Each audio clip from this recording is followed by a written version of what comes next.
Hi viewers, welcome to our channel. ప్రస్తుతం మనతో పాటు దాము బాలాజీ గారు సీనియర్ జర్నలిస్ట్ ఉన్నారు. వారితో ఒకసారి మాట్లాడదాం. సార్ నమస్కారం సార్. నమస్తే. సార్ సుప్రీంకోర్టు ఆ సునీతకి అంటే వైఎస్ సునీతకి అయితే షాక్ ఇచ్చినట్టుగా చెప్తున్నారు. వివేక హత్య కేసుకు సంబంధించి బెయిల్ రద్దు కోసం అని చెప్పి సుప్రీంకోర్టుకి వెళ్తే అక్కడ ఒక స్టేట్మెంట్ ఇచ్చింది. అది షాకింగ్ గా ఉందని కూడా అంటున్నారు. అసలు సుప్రీంకోర్టులో ఏం జరిగింది, మరి ఏం చెప్పింది సుప్రీంకోర్టు? వివేక హత్య కేసు ప్రజెంట్ కండిషన్ ఎక్కడి వరకు వచ్చింది సార్? మరి తేలే అవకాశం ఏమన్నా ఉందా? తేలకుండానే ముగిసిపోతుందా? ఇది అంటే తేలడమా అనేది ఇప్పుడే తేలలేదు. ఉమ్, తేలుతుందా లేదనేది ఇప్పుడు తేలలేదు. అంటే బేసిక్గా ఏంటంటే మార్చి 15, 2019 జరిగింది. ఇది అర్ధరాత్రి తర్వాత జరిగిన హత్య. అంటే 6 ఏళ్ళు అయిపోయింది. ఈ 6 ఏళ్లలో ఈ కేసు పరిస్థితి ఏంటంటే ఇప్పటికి కూడా ట్రయల్కి కూడా రాలేదు. ట్రయల్కి రావాలి, ట్రయల్లో మళ్ళీ తేలాలి, ట్రయల్లో ప్రూవ్ కావాలి ఎవరు దోషులు అనేది, ఇవన్నీ జరగాలి. ఇప్పటికి కూడా అది ట్రయల్కి కూడా రాలేదు.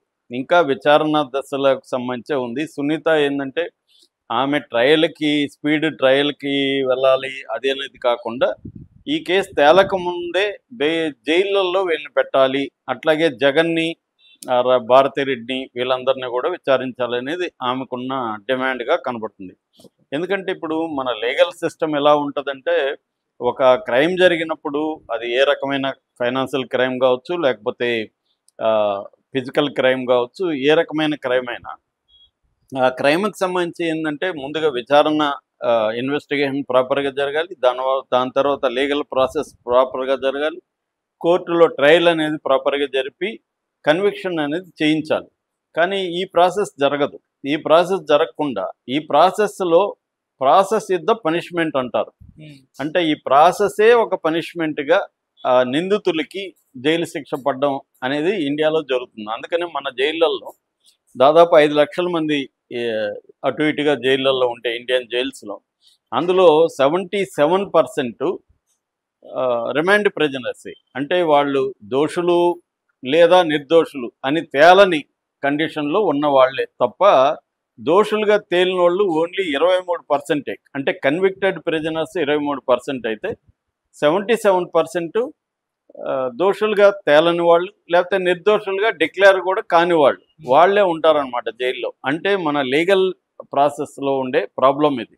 ఎందుకంటే 5 కోట్ల కేసులు పెండింగ్లో ఉన్నాయి అన్ని కోర్టులలో కలిపి. ఒక సుప్రీంకోర్టులోనే 60,000 కేసులు పెండింగ్లో ఉన్నాయి. సో ఇవన్నీ ఎప్పటికీ అవుతాయి? ఎప్పటికీ అవ్వవు ఇవి. ఎందుకంటే నెంబర్ ఆఫ్ కోర్ట్స్ పెంచాలి, ఇన్వెస్టిగేషన్ స్పీడ్గా జరగాలంటే పోలీసుల సిబ్బందిని పెంచాలి. వీటన్నిటి మీద ఇన్వెస్ట్ చేసే పరిస్థితి సెంట్రల్ గవర్నమెంట్కి లేదు. కాబట్టి సఫర్ అయ్యేది బలహీనులు అవుతుంటారు. అది బలహీనులు అంటే సామాజికంగా, ఆర్థికంగానే కాకుండా పొలిటికల్గా కూడా బలహీనులు. అంటే అధికారంలో ఎవరుంటే వాళ్ళు బలవంతుడు, ప్రతిపక్షంలో ఉండేవాళ్ళు పొలిటికల్గా బలం, వాళ్ళకి డబ్బులు ఉంటుంది, సామాజిక పరపతి ఉంటుంది, అన్నీ ఉంటాయి. కానీ పొలిటికల్ వెండెట్టాలో వాళ్ళు అధికారం లేదు. కాబట్టి ఇప్పుడు కేజ్రీవాల్కి అన్నీ ఉన్నాయి, డబ్బు ఉంది, పరపతి ఉంది, అన్నీ ఉన్నాయి. కానీ ఆయన 6 నెలలు జైల్లో ఉండొచ్చాడు. సో వాళ్ళ ఉప ముఖ్యమంత్రి 1.5 year జైల్లో ఉన్నాడు. సో అలా ఇప్పుడు జగన్కి అన్నీ లేవు, ఆయన ఎందుకు 16 నెలలు జైల్లో ఉన్నాడు? చంద్రబాబుకి అన్నీ లేవు, ఆయన ఎందుకు 53 రోజులు జైల్లో ఉన్నాడు? అంటే పొలిటికలీ వీక్ వీళ్ళు. సో ఇలాగా సామాజికంగా, ఆర్థికంగా, పొలిటికల్గా వీక్గా ఉన్న వాళ్ళే జైళ్ళల్లో ఉంటారు. ఏది ప్రాసెస్లోనే శిక్ష పడకుండా. సో అదే దీనికి వర్తిస్తుంది. ఇదేంటంటే దురదృష్టవశాత్తు వివేకానంద రెడ్డి హత్య అనేది పొలిటికల్గా, లీగల్గా 2 ఆస్పెక్ట్లో మనం చూస్తే పొలిటికల్గా దీన్ని 2 పార్టీలు కూడా తనకు అనుకూలంగా ఉపయోగించుకోవాలని ట్రై చేశాయి. ఫస్ట్ జగన్ ట్రై చేశాడు. జగన్ 2019లో ఎలక్షన్లో దీన్ని ఉపయోగించుకొని నారాసుర రక్త చరిత్రను బుక్ చేసి జగన్ దాన్ని పొలిటికల్గా మైలేజ్ కోసం మా బాబాయ్ చంపేశారు చూడండి తెలుగుదేశం వాళ్ళని ఉపయోగించుకున్నాడు. అప్పుడు సునీత అతనికి జగన్కి ఉపయోగపడింది. ఎందుకంటే సునీత కూడా తెలుగుదేశం మీదనే ఆరోపించింది. తర్వాత గవర్నమెంట్ మారకముందే సునీత యూటర్న్ తీసుకొని చంద్రబాబు వైపు వచ్చి జగన్ని బ్లేమ్ చేయడం మొదలుపెట్టింది. అక్కడి నుంచి ఇప్పుడు వీళ్ళ గవర్నమెంట్ వచ్చింది. తెలుగుదేశం కూడా జగనాసుర రక్త చరిత్ర వేసి దాన్ని 2024లో ఉపయోగించుకోవడానికి ట్రై చేసింది. ఈ లోపల షర్మిల కూడా వచ్చి ఆమె కూడా దీన్ని ఉపయోగించుకుంది. మొత్తానికి జగన్కి కొంత నష్టం దీనివల్ల జరిగింది. ఓకే. ఇప్పుడు 1.5 ఇయర్‌గా తెలుగుదేశం ప్రభుత్వం ఉన్నా కూడా దీంట్లో పురోగతి కనిపించట్లేదు. అంటే ఇప్పుడు ప్రెజెంట్ కేసు ఏంటంటే ఆల్మోస్ట్ అందరికి బెయిల్‌లు వచ్చేసాయి. దీంట్లో ఏందంటే ముద్దాయిలు మొత్తం 8 మంది ఉన్నారు. ఎర్రగంగిరెడ్డి, తర్వాత ఆయనెవరు, సునీల్ యాదవ్, ఉమాశంకర్ రెడ్డి, దస్తగిరి, దేవిరెడ్డి శివశంకర్ రెడ్డి, గజ్జల ఉదయ్ కుమార్ రెడ్డి, వైఎస్ భాస్కర్ రెడ్డి, వైఎస్ అవినాష్ రెడ్డి 8 మంది దీంట్లో ముద్దాయిలు ఉన్నారు.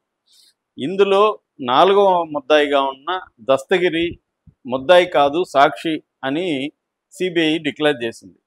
దాన్ని ఛాలెంజ్ చేస్తూ ఒక ముద్దాయిని, నేనే చంపానని ఒప్పుకుంటున్న ముద్దాయిని మీరు ఎలా సాక్షిగా పరిగణిస్తారని కోర్టులో ఛాలెంజ్ చేస్తే అది కోర్టులో పెండింగ్లో ఉంది. ఏదేమైనా 8 మంది ముద్దాయిల్లో బయట ఉన్నారు. ఇప్పుడు బెయిల్ వచ్చింది. ఈయనకి అరెస్టే కాల అవినాష్ రెడ్డి. ముందస్తు బెయిల్ హైకోర్టు ఇక్కడ ఇచ్చింది, తెలంగాణ హైకోర్టు. దీని మీద ఇప్పుడు సునీత సుప్రీంకోర్టుకి వెళ్ళింది, ఈ బెయిల్ రద్దు చేసి వీళ్ళని జైలులోకి పెట్టన్నాను. మామూలుగా ఏంటంటే ఇండియన్ క్రిమినల్ జస్టిస్ సిస్టంలో bail is the rule, jail is exception అని సుప్రీంకోర్టు కూడా అనేకసార్లు చెప్పింది.